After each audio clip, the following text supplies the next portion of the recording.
Sumainyo ang Panginoon. At sumaiyo rin. Ang mabuting balita ng Panginoon ayon kay San Mateo. Papuri sa iyo, Panginoon.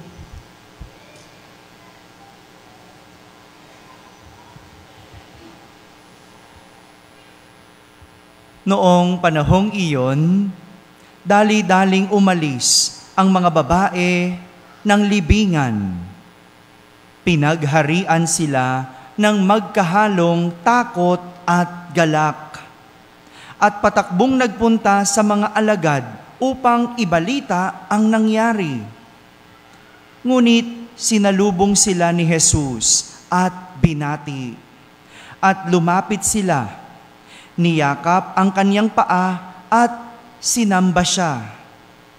Sinabi sa kanila ni Jesus, "Huwag kayong matakot. Humayo kayo at sabihin sa mga alagad na pumunta sila sa Galilea at makikita nila ako roon." Pagkaalis ng mga babae, pumunta naman sa lungsod ang ilan sa mga kawal na nagbabantay sa libingan at ibinalita sa mga punong saserdote ang lahat ng nangyari. Nagtipon-tipon ang mga ito at matapos makipagpulong sa matatanda ng bayan, sinuhulan ng malaki ang mga kawal at inutusan sila na ganito ang ipamamalita. "Samantalang natutulog kami kagabi, naparito ang kanyang mga alagad at ninakaw ang bangkay. Sinabi pa nila, 'Huwag kayong mag-alala. Makarating man ito sa gobernador. Kami ang bahala." Tinanggap ng mga bantay ang salapi at ginawa ang bilin sa kanila. Hanggang ngayon, ito pa rin ang sabi-sabi ng mga Hudyo. Mga kapatid, ang mabuting balita ng Panginoon. Pinupuri ka namin, Panginoong Hesukristo. Magsiupo ang lahat at makinig sa homilya. Isang magandang gabi po sa inyong lahat. Pakibati ang katabi ng magandang gabi. Patuloy nating pinagninilayan ang kwento ng muling pagkabuhay ni Jesus. Pakibati naman ang katabi ng Happy Easter. Yan. Happy Easter. No? Sa bersyon ni San Mateo, matapos makita ng mga babae ang libingan ni Jesus, pinagharian sila ng magkahalong takot at galak. Magkahalong takot at galak. Wala kasi ang bangkay sa libingan. Kaya nakaramdam sila ng takot at nakaramdam sila ng galak. Kaya naman patakbo sila na ibinalita ang nangyari sa mga alagad ni Jesus. Dalawang emosyon na sabay naramdaman ng mga babae. Takot at galak. Nakaranas na po ba kayo ng ganon? Yung mixed emotions na tinatawag, yung magkahalo, no? Isang positibo at isang negatibo.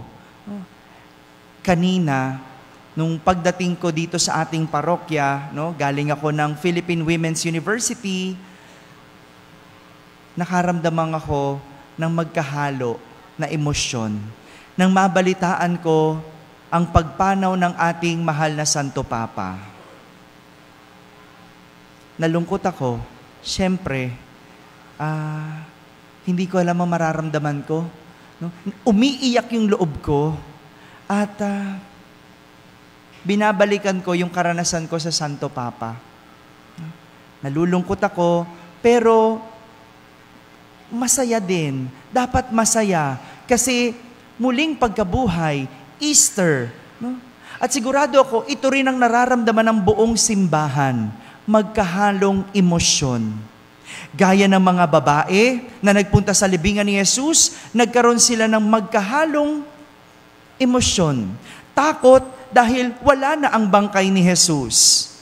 Hindi pa nga sila nakaka-move on sa pagkamatay ni Jesus. Ngayon naman, nawala ang bangkay ni Jesus. Sino ba naman ang hindi matatakot? Hindi po ba?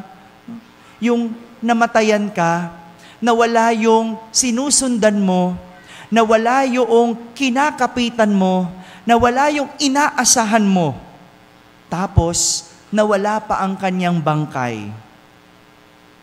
Hindi ba? Nakakatakot iyon. Para bang ano na lang ang mangyayari sa atin? Para bang siguro pakiramdam ng mga babae, ano na lang ang kahihinatnan natin? Wala na nga si Jesus, wala pa ang kanyang bangkay. Pero, galak din ang kanilang naramdaman dahil wala na ang bangkay ni Jesus. Hello? Nalito ba kayo? Malungkot, natakot kasi wala ang bangkay, tapos nagalak kasi wala ang bangkay? Ano ba talaga? Pwedeng naalala nila ang mga sinabi ni Jesus nung siya'y nabubuhay pa. Anong sabi ni Jesus? Siya'y magbabata ng hirap. Siya'y mamamatay. Ngunit, siya'y mabubuhay. Siguro ito yung naalala ng mga babae. Kaya kahit natatakot, sila'y nagagalak. Buhay si Jesus. Wala ang bangkay. Muling nabuhay si Jesus kasi wala na ang bangkay. Kung minsan, meron tayong ganitong nararamdaman, di ba? Magkahalo. Isang positibo at isang negatibong pakiramdam. Ngunit ang tanong, alin sa mga ito ang nananaig sa ating puso? Alin sa pakiramdam na ito ang nananaig sa ating puso? Mas pinagtutuunan ba natin ang negatibo? O mas pinanghahawakan natin ang positibo? Hello. Alam niyo po, noong Huwebes ng gabi, no? Ano nangyari nung Huwebes ng gabi? Di ba tayo nagdiwang ng huling hapunan ni Jesus? Di ba? Yung misa ng huling hapunan. No? Pagkatapos noon, nung gabing iyon, alam niyo, magkahalo yung nararamdaman ko. No? Magkahalong takot, at magkahalong saya. Takot kasi, alam ko, kinabukasan, Biyernes Santo, ang haba ng araw. Natatakot ako. No? Ang haba, ang daming mangyayari. Isa pa, sabi, magba-brown out. Natatakot ako. Paano na lang yung selebrasyon natin? Although, naghanda tayo ng generator. No? Pero, paano na lang yun mapuputol? Di ba? Natatakot ako. Pero, excited din ako. Kasi first time ko eh. First time ko as parish priest ninyo na magdiwang ng ganitong pagdiriwang. No? Kaya, magkahalo yung nararamdaman ko. Pero, nanaig sa akin yung excitement. Bagamat takot ako, kinakabahan ako, nag-focus ako sa excitement. Kasi kung naiwan ako sa takot, siguro nasira ng selebrasyon natin. No? Wala na ako ibang inisip kundi mawawala ng kuryente. No? Kailan mawawala ng kuryente?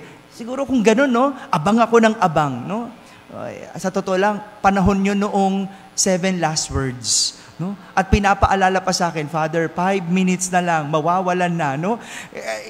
Nagagugulo yung isip ko eh. No? May kausap ako na sharer at the same time, mawawalan na ng kuryente, paano na? No? Mawalan na ng mic, masisira ang celebration. No? Pero nag-focus ako, sige lang.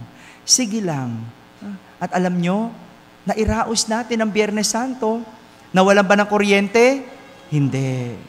Pero ang isang nakamamangha doon, sabi, sa paligid, walang kuryente, pero tayo, meron. Kung pinagtuunan ko lang ng pansin ang negatibo, sa halip na ang positibo, anong nangyari sa ating pagdiriwang? Mga kapatid, ito ang mensahe sa atin na muling pagkabuhay ni Jesus. Meron mang pangit na mangyayari, meron mang negatibo at positibong nararamdaman, tumuon sa positibo. Dahil yan ang ibig sabihin ng pag-asa. Pag-asa. Alam ko po, mahirap ito. Mahirap sabihin, look at the bright side. Kapag ikaw ay nagluluksa, tama? Mahirap sabihin maging positibo kung ikaw ay mayroong pinagdadaanang negatibo. Pero ito yung nakita ko sa mga alagad, sa mga babae na naghanap kay Jesus. Ang laman ng kanilang puso, galak at takot. Natakot man sila, pero may galak. Kaya anong ginawa? Tumakbo sila papunta sa mga alagad. Ibinalita nila ang nangyari at sa daan ng kanilang pagtakbo, nasalubong nila si Jesus. Niyakap nila ang paa ni Jesus. Anong ibig sabihin ng pagyakap sa paa? Naalala niyo pa noong Huwebes Santo? Anong sinabi ko? Dun sa kahulugan ng paghalik ni Jesus sa paa ng mga alagad. Anong tawag doon? Naalala niyo pa?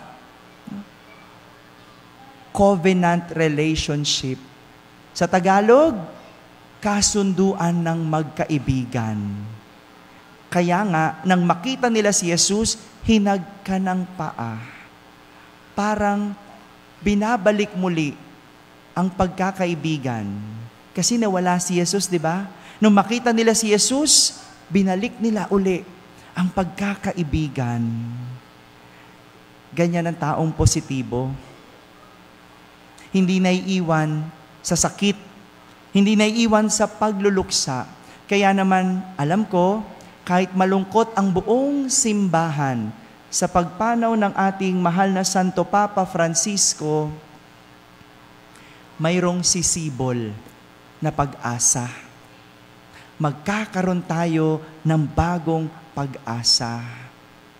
Malungkot man tayo dahil mamimiss natin si Lolo Kiko, pero masaya tayo dahil muling nabuhay si Jesus.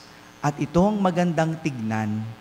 Kung hindi mo kayang tignan ang positibo, sa gitna ng negatibo, tingnan si Jesus. Si Jesus ang tignan at magbibigay siya sa atin ng positibong pakiramdam. Mga kapatid, ito po ang Pasko na muling pagkabuhay ni Jesus. Isang negatibo at positibong karanasan. Negatibo dahil namatay si Jesus. Pero isa ding positibo dahil inalay niya ang kanyang buhay para sa atin at siya'y muling nabuhay. Sa dalawang pakiramdam, ano ang pagtutuunan? Negatibo o positibo? Maligayang Pasko na muling pagkabuhay sa ating lahat. Amen? Amen.